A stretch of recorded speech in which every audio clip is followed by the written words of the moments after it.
Ako lang paibaw kay kanini ang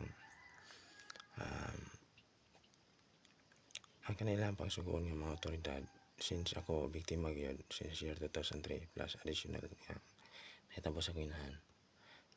Gikan man sa korte ang ilang pagsugo mga papilis.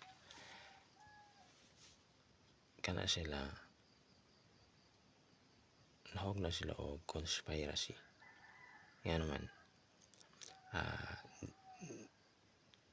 krimen gyapon ang ilahang sabotahe batok sa kuha. Krimen. So, conspiracy. Kanay lang mga ibang sugo nga mga otoridad nagahupot ang mga papilis batok sa kuha. Pwede na sila nga unayon og dako sa ilaha nga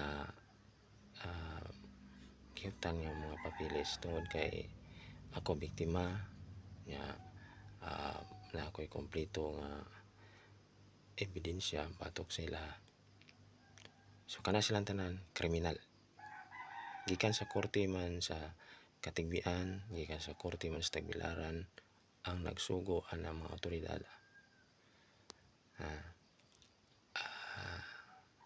Biktima mi. Biktima ko.